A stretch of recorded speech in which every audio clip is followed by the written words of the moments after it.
Welcome into another edition of the JMU Sports News Podcast. I'm Bennett Conlon, joined by Jack Fitzpatrick, and we've got a big one today. Do we? I don't know. I just like saying that. Okay, yeah, we got basketball, men's and women's to talk about, some Diamond Duke, some gridiron talk continues on. And I purposely did not tell you this in our pre-production meeting, Bennett, but this morning.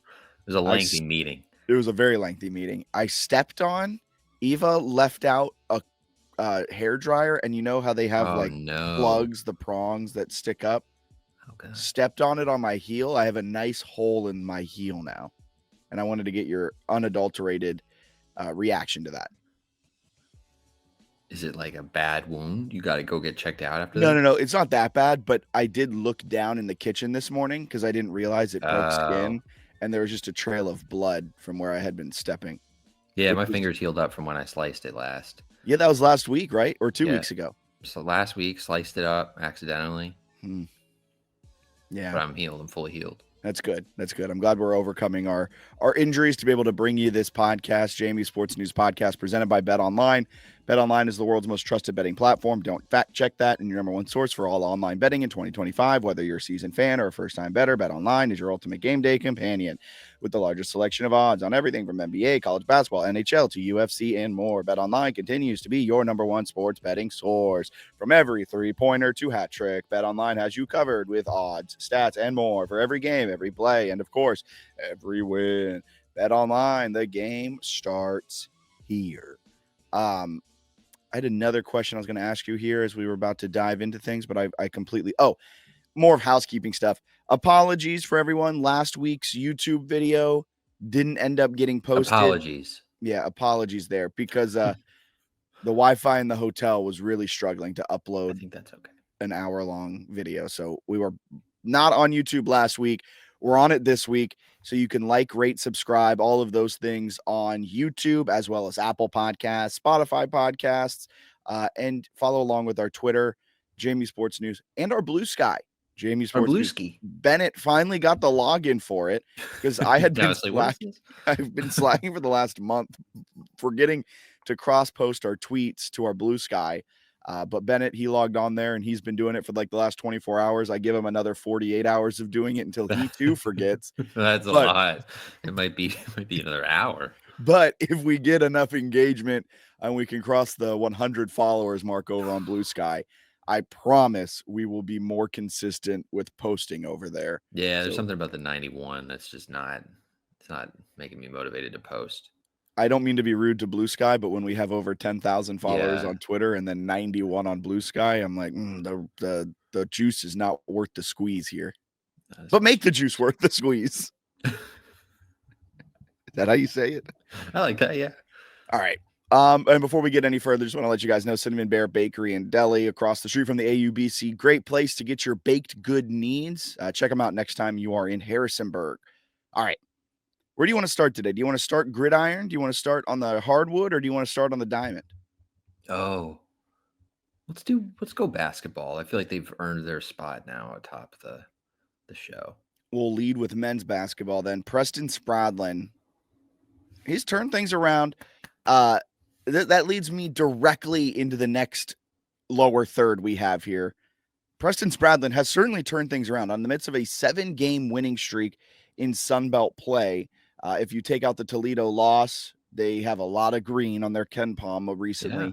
However, those opponents they've played in Sunbelt play, these are just the rankings they are in Ken Palm, which is roughly also what they are in their net.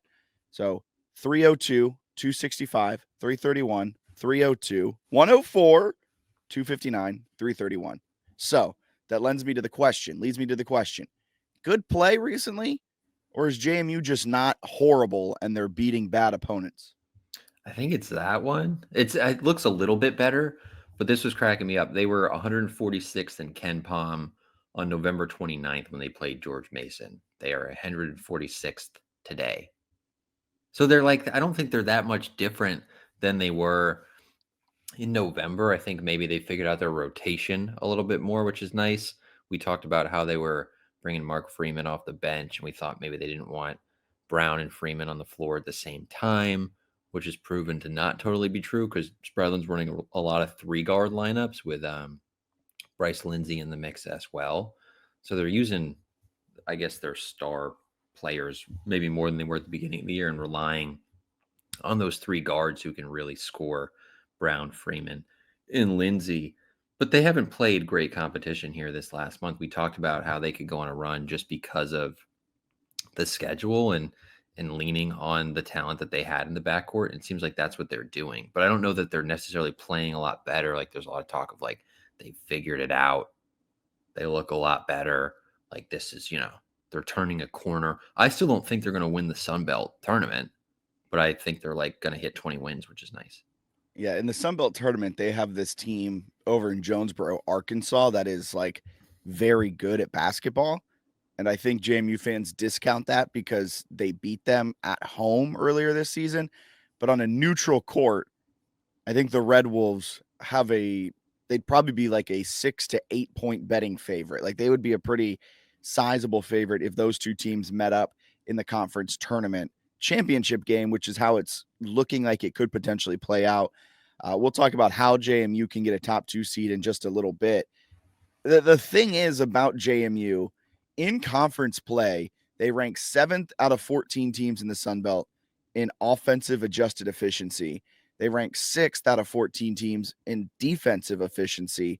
It feels like this team, which plays at one of the slowest rates in the entire Sun Belt, relies on scorers who are hoopers in Freeman, Bryce Lindsey, and Xavier Brown, but more so Mark Freeman and Bryce Lindsey. And then the fact that you can play at such a slow pace, you just kind of will your way into these wins. And when you're playing such bad opponents, they are going to go on these random 5 to 8 minute just scoreless droughts. And you're going to be able to score 10 points and either come back in the game like you did against Coastal to pull out a 1-point win on the road, or it's a run good enough to kind of put the game out of reach like they've done a few other times, like their 14-point win against ODU, their 14-point win against ODU again, their 9-point win against Coastal the first time. It feels like they can just go on these like little 10-0 runs, 10-2 runs, and just put the game out of reach in the second half. Yeah, the Coastal game was close to being a very, very, very bad loss. And everyone's kind of okay with it because they ended up winning by a point. But I think when we're talking about like projecting out the future in the season and what it might look like in the Sun Belt tournament, anything's possible because of the format if you get a top 2 seed. But I don't think they played great basketball the last, month necessarily. I think they played solid basketball against some bad teams and they've taken advantage of it. But it hasn't been like, I don't know, it hasn't been like incredible basketball. It's just been maybe a little bit improved and they're not making as many like sloppy mistakes against bad teams. But they've really done a good job all year of beating bad teams. Yeah, and quite literally, they are doing enough to win. Yeah. Like they're just winning basketball games. Their worst loss this season is in the Max Sunbelt Challenge on the road against Toledo, which is 219th in KenPom. Their next closest worst loss is against Norfolk State at 174, but Norfolk State is one of the better teams in the MEAC. Yeah, they played a lot of quality like non-conference teams in the Toledo game, and I think some fans were frustrated with the officiating, where JMU had 5 free throws, Toledo had 14, and that 3-point loss. So I mean, there's some things you can point to, but like I don't know, they've looked respectable for most of the season. I think they just had kind of a tougher non-conference schedule than we're accustomed to. Yeah, their non-conference schedule ranks 61st in the nation. Some people saying 9th. Not sure where they're getting that number, but it is still a good non-conference schedule, one of the better ones at the mid-major level. I don't know if you have KenPom pulled up in front of you, Bennett. Yeah, but I'm not looking. I'm looking at Okay. BPI. I don't want you, I mean, conference only stats here. Where does JMU rank in the percentage of field goals they make coming off an assist? I know it's been bad this year. Gosh, I'm going to say somewhere in the 300s, like let's say 320th nationally. Nationally, 311. Okay. In the Sun Belt, dead last. They assist on 39% of their field goals. Nation average is 52%. There's a lot of just letting the guards cook at this point, it feels I like. think that's what Preston, and I think that's kind of how they've started to find at least more of an offensive rhythm, which sounds counterintuitive. But you give it to Mark Freeman, you give it to Bryce Lindsey. Lindsey at least is a little bit more of a catch and shoot type of player, but Freeman, not really. He likes And to put the ball on the deck a little bit, yeah. and I think Preston Spradlin has just kind of gone, you know what? We're gonna play some my guy is better than your guy, and we're going to have some fun with it. And Freeman has kind of excelled in this role recently as this sixth man coming off of the bench. Yeah, they're kind of leading into their strengths at this point, right? Because last year, Terrence Edwards was an incredible wing who could do a lot. Horton could do a lot on the wing. They don't really have that level of wing play this year. So, like, give it to the guards, man. Give it to Mark Freeman coming off the bench, but still playing like 30 minutes. It's interesting. I like the three guard lineup because I think it stresses out opposing defenses. He's letting them kind of just try to be quick on the defensive end, maybe force a few more steals and turnovers. I'm good. I think it's like you're putting your three best players on the floor as much as you can, which is a nice change. I think sometimes coaches get bogged down with like, I want, my true point guard, true shooting guard, true small forward, kind of that old school thinking. Byington did not, right? He was talking about positionless basketball. That's sometimes too much where he's letting Bickerstaff like take the ball up the floor, which just didn't make any sense. But this seems like a good one where Spradlin has said, hey, my strategy is I want like my three best players are the three guards. Let's get them on the floor a bunch. Mark Freeman can come off the bench, which I don't know. I don't know if it would make a huge difference if he just was in the starting lineup, right? The amount he's playing. But he comes off the bench. It makes it seem like the bench scoring is really good. So I'm cool with it. It seems like it's working. Over the last 5 games, they've used that 3 guard lineup with Eddie Ricks at the 4 and Elijah Hutchins Everett. So I'm calling him Everett Withers at the 5. Mm-hmm. 12.4% of the time over the last 5 games. That's the second most used lineup behind their starting lineup, which has been Xavier, Bryce, Eddie, AJ, and Elijah. And that's a solid one too. AJ Smith's doing. They seem like they're figuring out their roles a little better. Like Smith seems like he's really leaning into rebounding. Rick's the same thing where he's defending and rebounding. Hutchins Everett's sort of the post scorer. And then the three guards, it just seems like they're kind of turned loose to like just go get buckets, which is more fun to watch maybe than what we were watching the first like month of the season. Yeah, big time. But coming up, we're going to look at how JMU gets a top 2 seed. Essentially, if you win out, you are a top 2 seed. If you win out, a good chance as well that you're the number 1 overall seed heading into the Sun Belt tournament. But for all intents and purposes, the 1 and the 2 are the same thing. Like the 1 and the 1 seed and the 2 seed could just be called the 1A seed and the 1B seed because you're getting that bye automatically to the semifinal game. And odds are you will be playing the other one in the championship game because you're going to be playing a team with a huge rest disadvantage. And for JMU, they finish out the season with a game tomorrow. If you're listening to this on Wednesday, tomorrow, Thursday, February 20th, at home against Georgia State, at home against Georgia Southern. Then they finish out the season 2 road games at ULM, which is one of the worst teams in the country. And then their toughest road test comes on the 28th in San Marcos against Texas State, their toughest road test since their 86-66 loss on Saturday, January 11th to App State in Boone. It's a big one. It's a big 4-game stretch. 3-1 puts you in a great spot to get a top 4 seed. 4-0 gives you the top 2 seed. You could theoretically get a top 2 with a 3-1 finish, but it gets a little dicier. Just a huge 4-game stretch for their seeding. And I don't know how you feel, but I think their seeding is pretty important. Like, I think if they're, I don't know, I kind of feel like if they're not a top 2 seed, they're not winning the conference tournament, to be honest with you. I agree. Because if you're a top 2 seed, you're winning 2 games to win a championship. If you're a top 4 seed, it might not sound that crazy, but you have to play then 3 games in 3 days, which is a lot tougher than 2 games in 2 days, which like duh. But then not only that, the second game you have to play is gonna either be against Arkansas State, Troy, or South Alabama. All teams that are better than you on a neutral court. Right. Where Yeah. if you bring it down to just 2 games, a lot of weird things can happen, especially when you minimize the possessions in a basketball game that Preston Spradlin loves to do. And you have Bryce Lindsey, a certified bucket getter, and the 78-year-old Mark Freeman, who's been there before and knows how to play basketball. Yeah. I mean, I think if you get that bye into the semifinals, you're in a pretty good spot. Anything other than that, you're going to have to play really incredible basketball and probably raise their level from where it's been, right? Because you're not going to play a semifinal and a championship against like Coastal and Georgia Southern. You're going to have some Sun Belt big boys that are playing decent basketball that you would have to go through. And against teams that you've already lost to this season, like App and Marshall would likely be there. Then Georgia State, ODU are kind of that next tier of teams. ODU 7-7, Georgia State 7-7. Then there's a little bit of a gap again. Then the bottom half of the league. So you will likely be playing a Marshall or an App State in that quarterfinal game. It gets a lot like it's exponentially more difficult the worse seeding you get.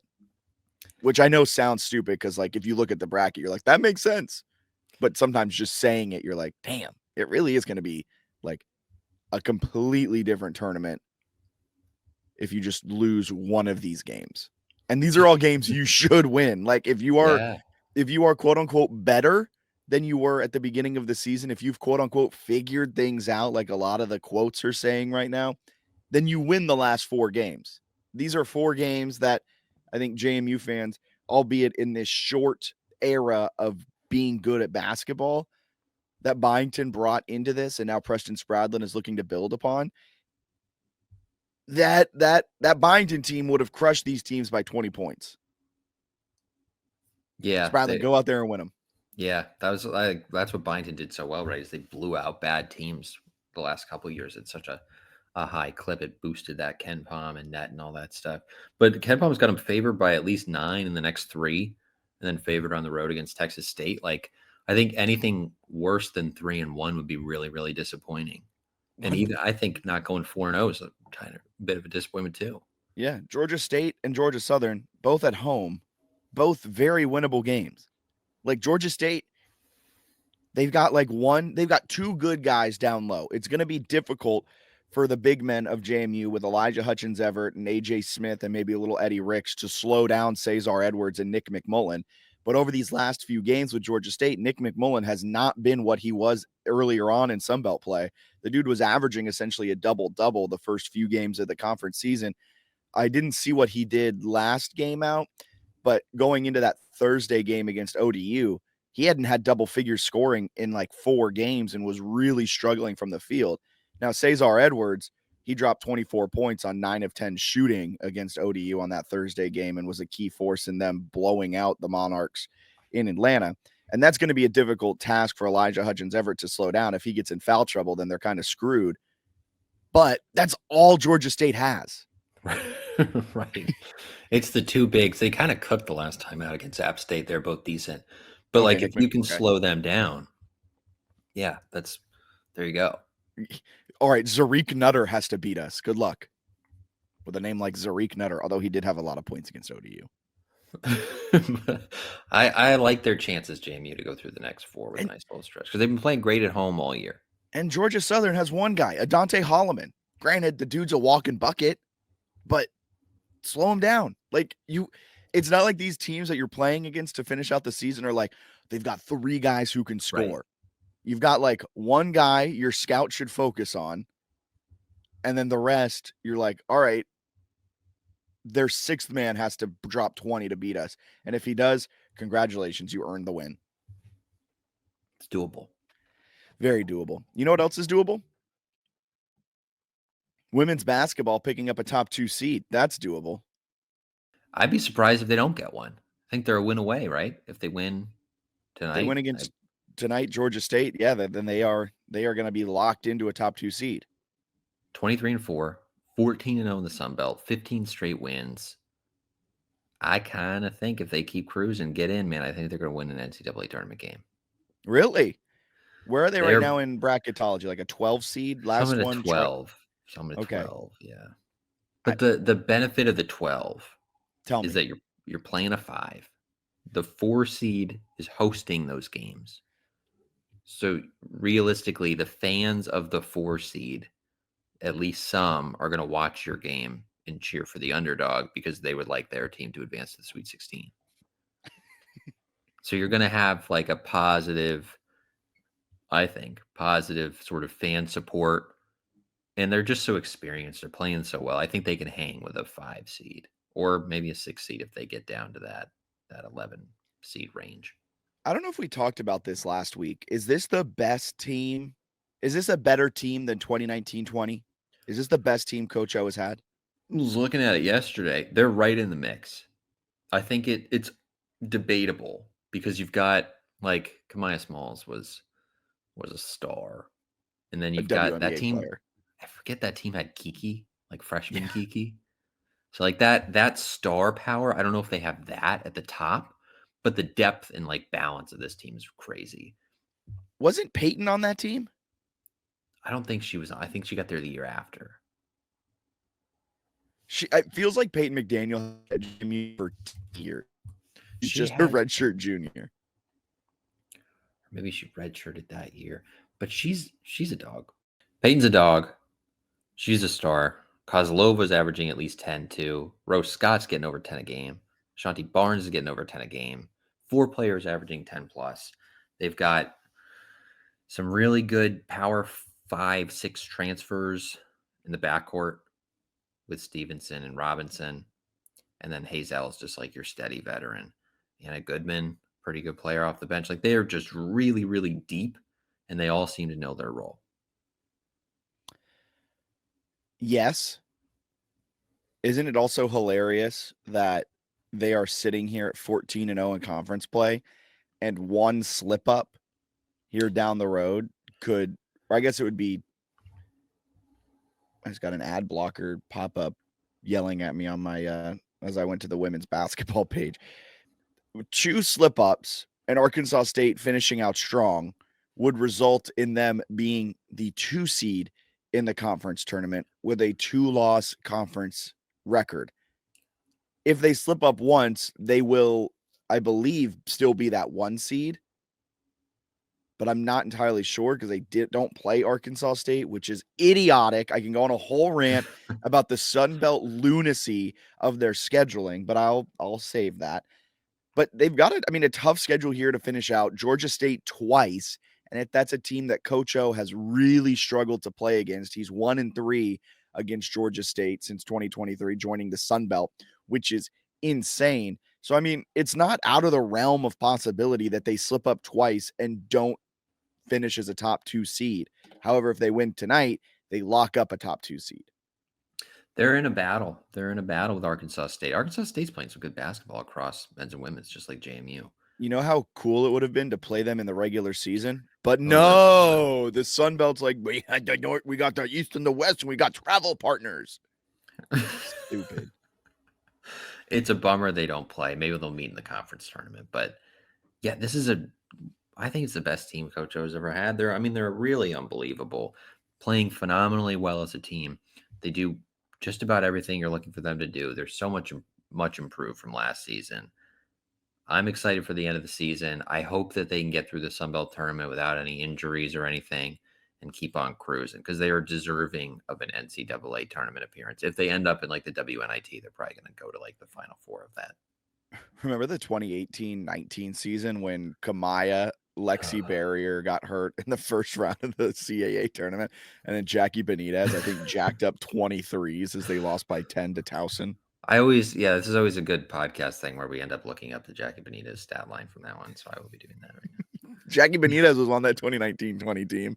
Really found her role that season as just a 3-point specialist who wasn't jacking. She was the second leading scorer on that team. Yeah, I know she was. And crazy. How many threes did she hit? How many threes did she attempt that season? A lot. Yeah, so that Hofstra game.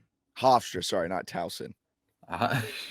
They lose 57-50, and Jackie Benitez was like, I got this. You guess how many shots she took? I think she took 22 shots, 18 of which was from 3. She was 5 of 27 from the floor, 2 of 16 from 3. No free throws attempted, no assists, no turnovers. It was just straight up, boom, give me that thing. But they didn't have like anyone else who was able, because Lexi Barrier played a minute in that game. got And hurt immediately. Kamaya got hurt at yeah, the end of the season. Sorry, go ahead. they probably should have went more with Devin Merritt, I guess. She had 15 points on 7 of 13 shooting with 8 rebounds. So she was really good. They weren't giving her the ball enough, you could argue. But like Kayla Cooper Williams took 7 shots, only made one of those, but that wasn't her strength, right? She had 3 blocks and 12 rebounds. That's her real role. Logan Reynolds, 2 of 7. Again, not really a scorer, but she had 5 assists, 3 steals, which was more so her role. Ania Young had 11, but they just didn't have scoring options. So it was basically Devin Merritt occasionally down low, and then Jackie Benitez just chucking. That was great. Still Was she on forgot. the Puerto Rican national team? She made Yeah. a national team appearance. It's tough because like she's such a solid player and like was so streaky though. But like she was, especially that next year, she was like she's a solid basketball player. So She for was her to yeah, 5 of 27 and 2 of 16 when it could have been like her breakout game where she gets hot and like shoots 30 times and makes like 18 of them and goes for like 45. But it did not work out that way. She did still reach double figures though with her 12 points. God, that was such a wild game, man. And yeah, the next season she settled into the role because she didn't have to be the scorer like she was for this Right. one random game. And she would But occasionally it wasn't supposed to be a tip off. Like it was supposed to be 1 minute. It's like, okay, like you got to take 30% of our shots at least. ah, man, that was a funny game. And then wasn't that the season they went on the WNIT Final Four run because Kamaya like was playing through like a partially broken wrist or something, had it Yeah, all they taped up, and it was just like, I don't know if she should be playing in a WNIT when next year they can be an NCAA tournament team. it ended up working out kind of in a fun way because they made the WNIT semifinals and they had that home game against Kenny Brooks of Virginia Tech that they won. Yeah, So it worked out in the end. It was still a really fun postseason. it was a really fun postseason. Then it did work out too as well because the next year COVID hit and they didn't even get to play in the postseason.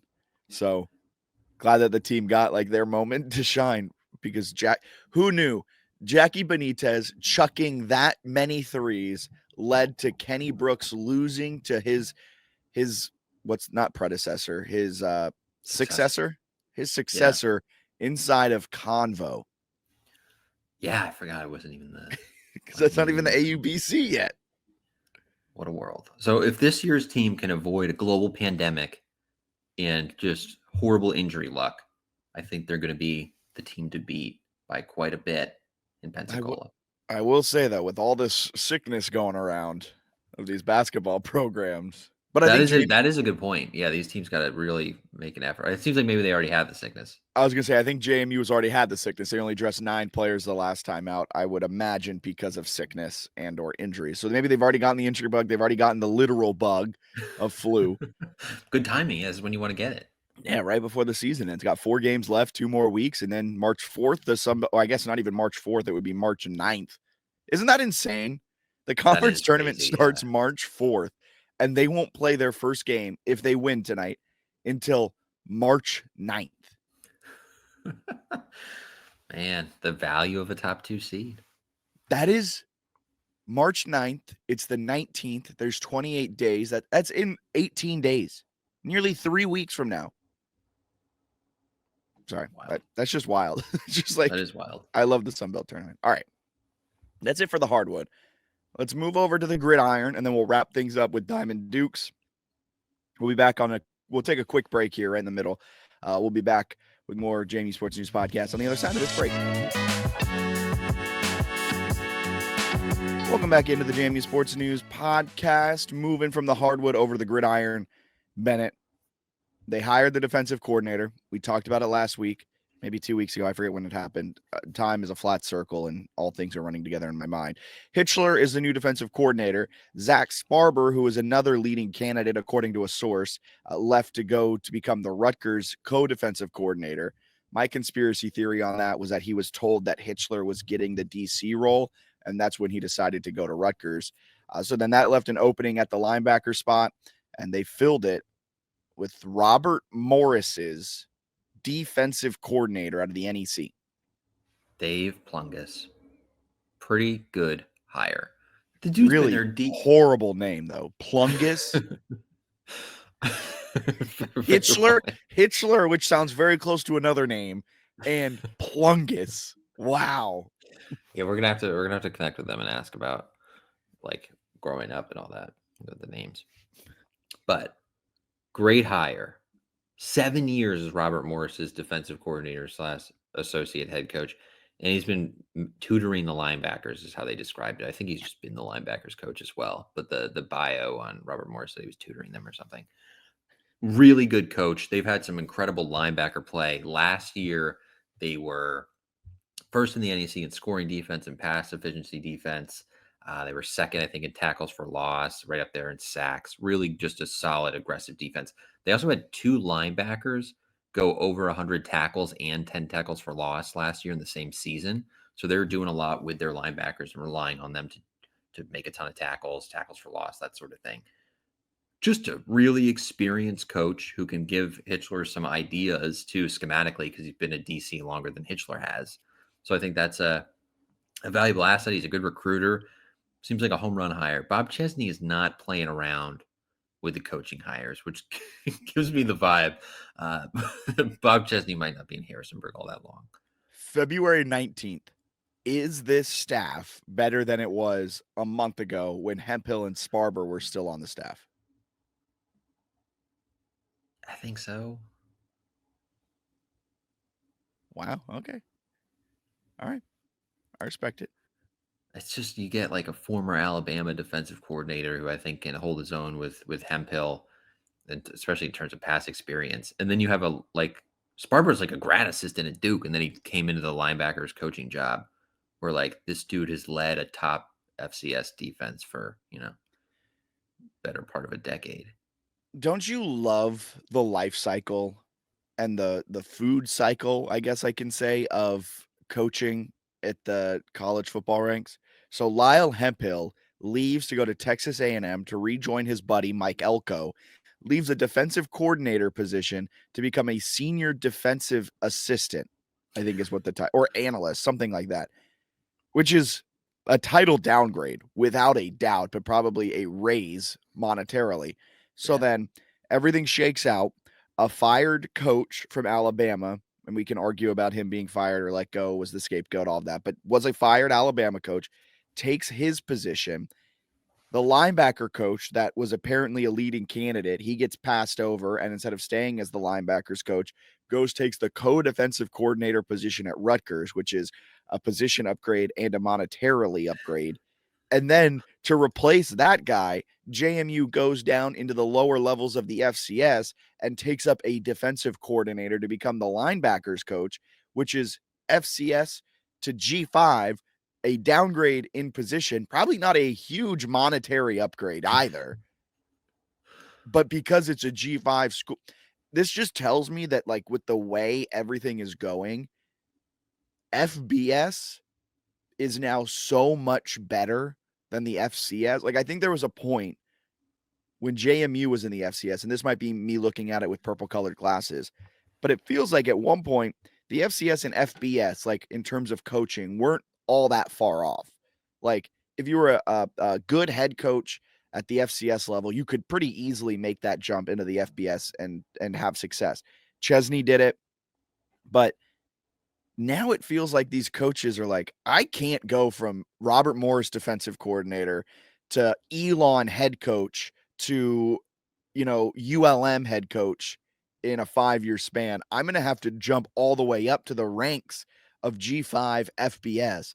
And then I will either go defensive coordinator to another school or I'll get a head coaching opportunity at a low level G5.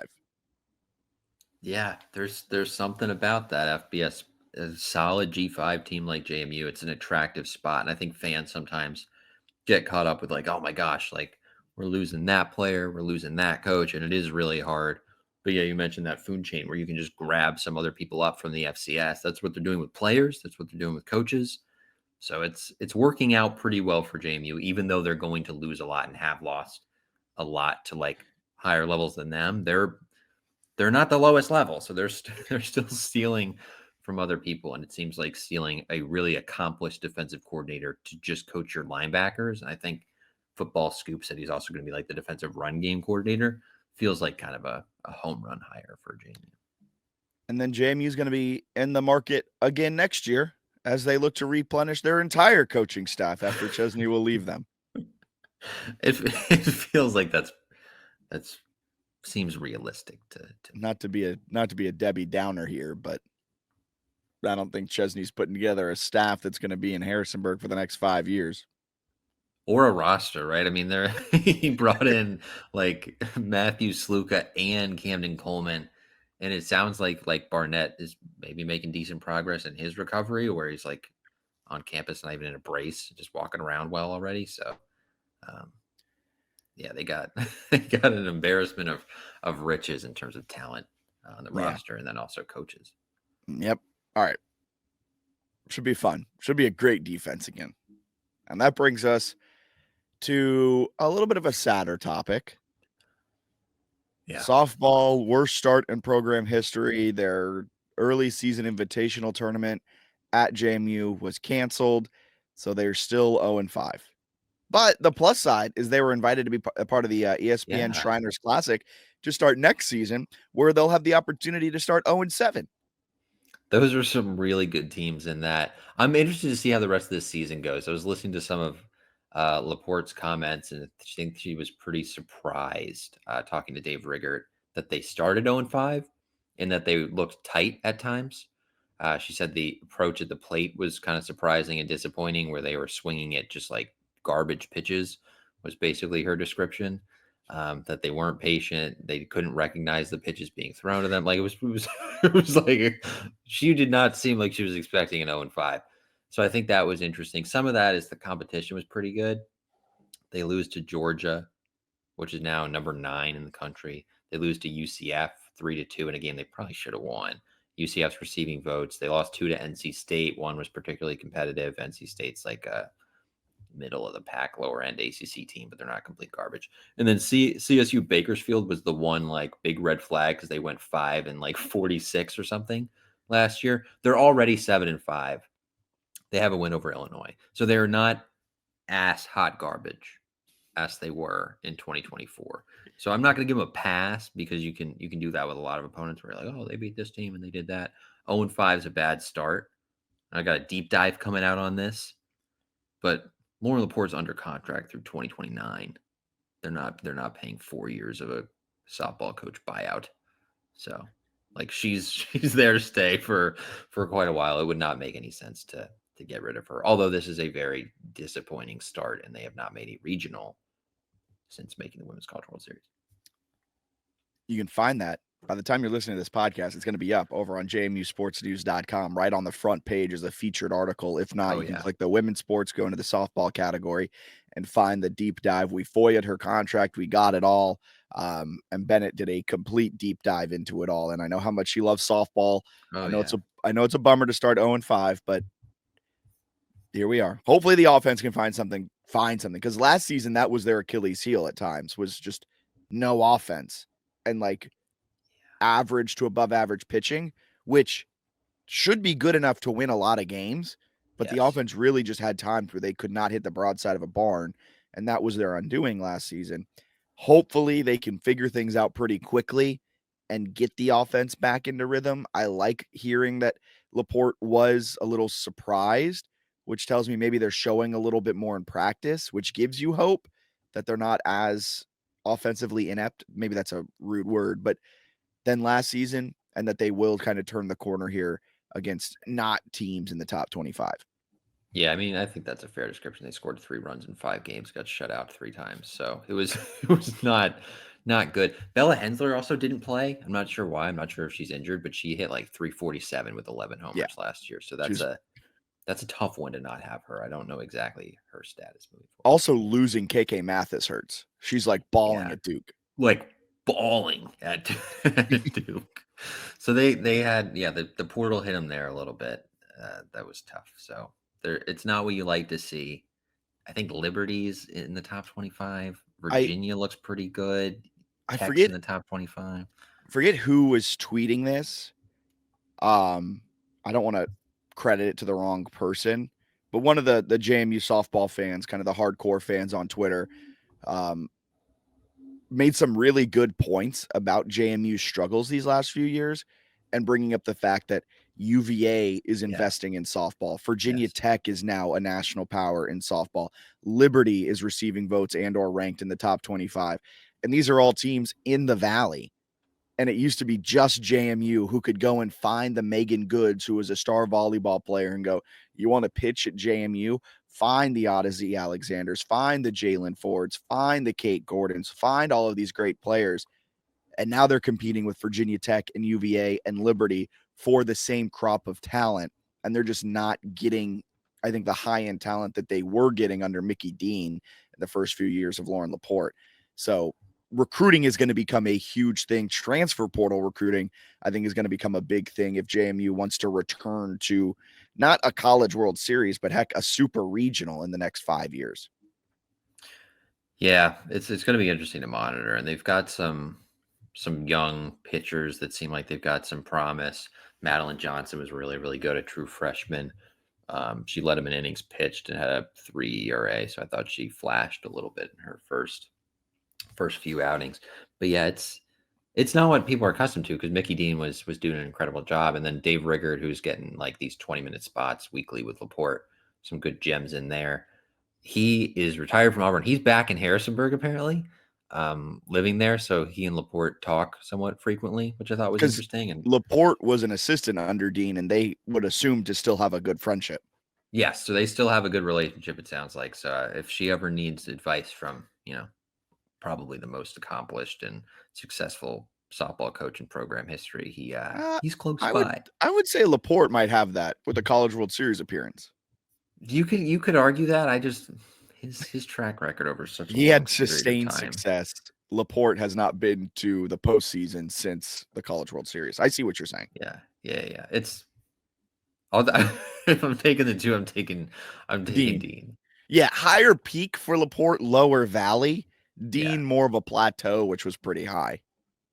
Yeah, he had some darn good teams, but she did, and she also took her second team, her second year, she took them to a super regional. So she's had a couple of really incredible seasons. I guess you could make an argument though that a lot of that's the players recruited by. I was gonna say that's the pushback to that. She hasn't Yeah. won much with her recruits. Moving over to baseball, a tough opening weekend down in is Florida State and Tallahassee. Yeah. I always get my Florida schools mixed up. In Tallahassee, losing 6-0, 9-2, 10-0. I know it's baseball, so you don't use nil, but when there's 2 zeros on opening We do, weekend, yeah. I feel like nil is necessary because there was nil offense to be found. A combined 10 hits over the 3 games, ended up getting run ruled on Sunday in that 10-0 loss. 1 RBI, 2 extra base hits, 6 walks. Didn't get on base a whole lot. Didn't put Florida State's pitching into tough situations. Just kind of went down there, got beat up on, came back, and won a midweek against Radford. Committed 10 errors in those 3 games. Like, it's a really good competition against Florida State, but it was a little ugly. Yeah. Some of us were concerned about the Radford game there. That was dicey until late. I think most were concerned with the Radford game because it looked like they were going to lose going into the 7th inning.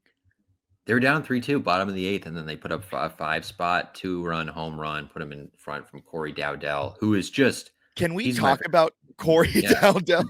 He is 6'3", 310. This dude is a tank.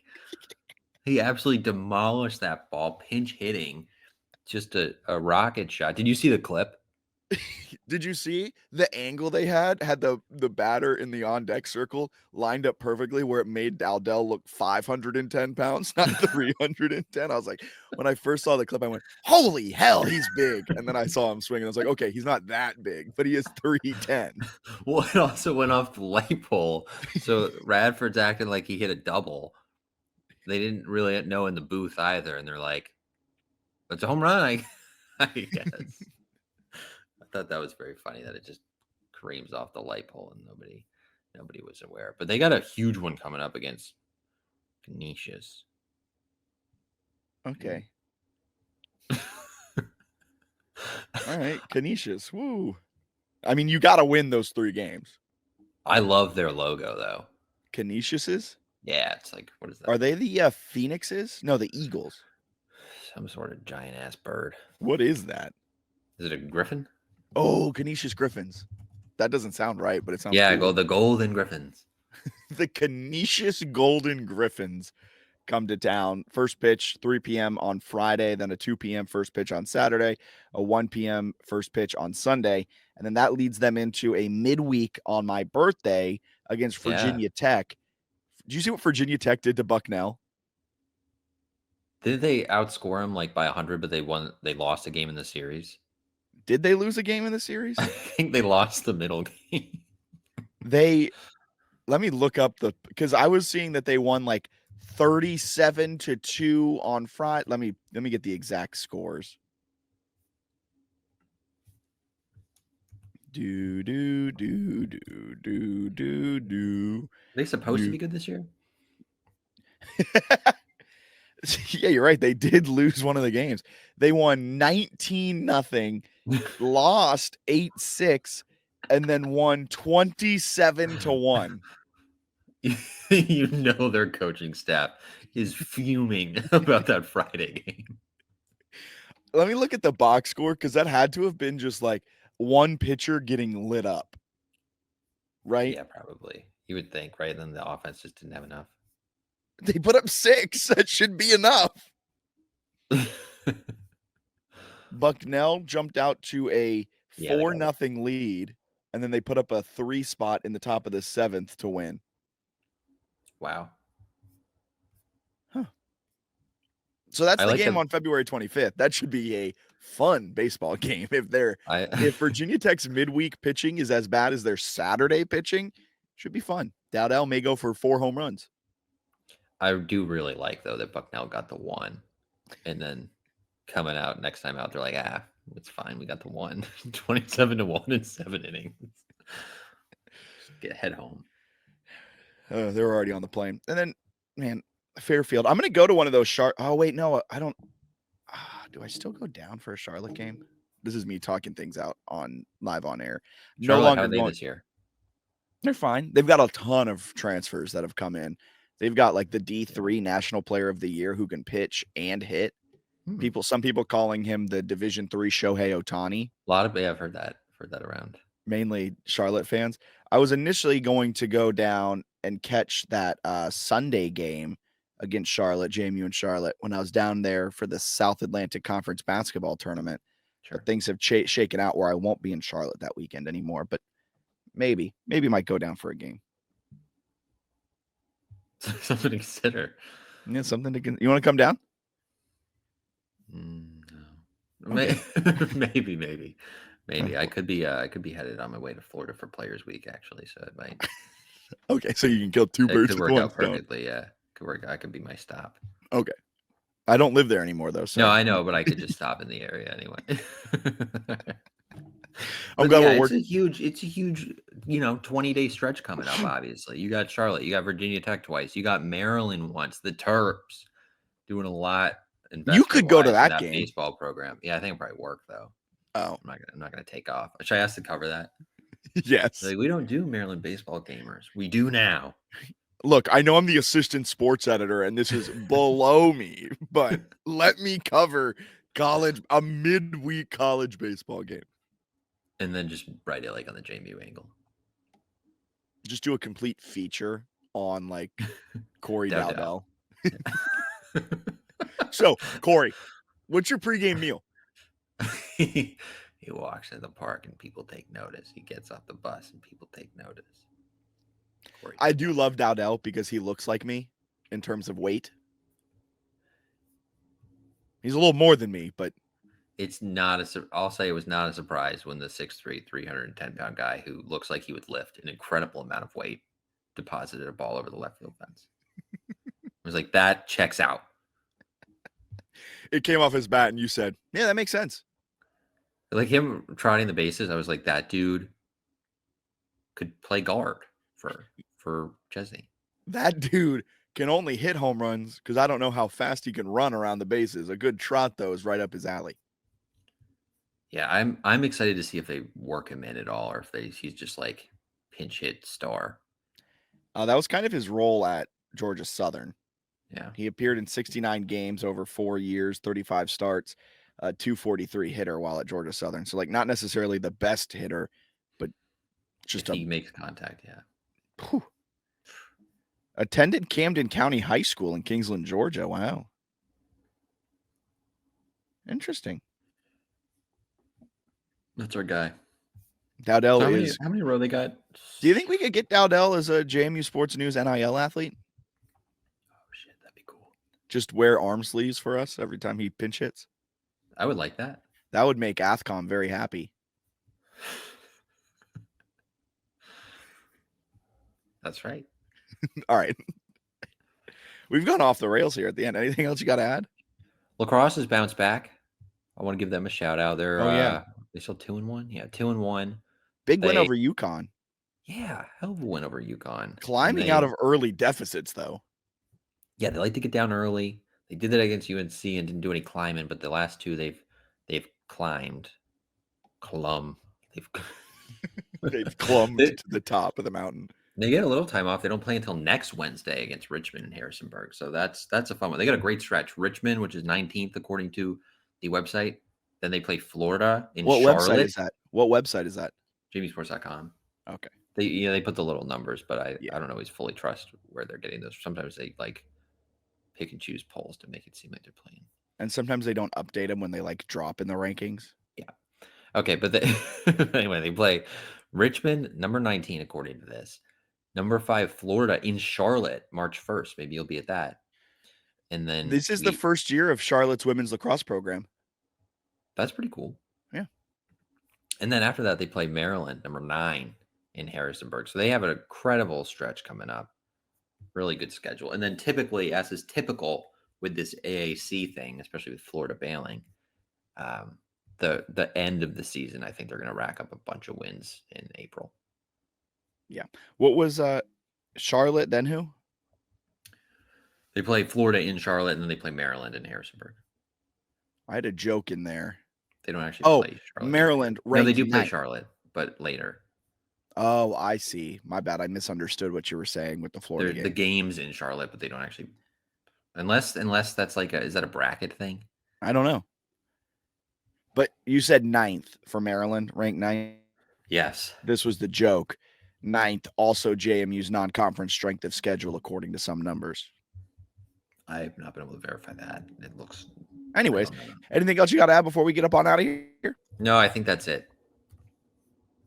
All right.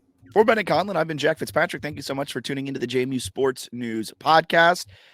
Follow along Twitter, Instagram, Blue Sky.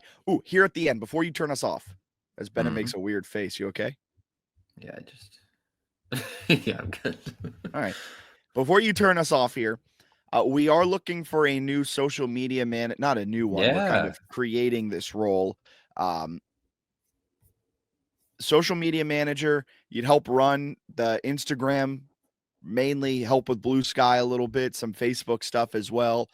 Potentially write some quick hitting articles, but the main focus would be on content creation and running the Instagram for JMU Sports News. If you're interested in that, reach out. You can DM us, JMU Sports News. You can DM me. You can DM Bennett, or you can email us, jmusportsnews@gmail.com.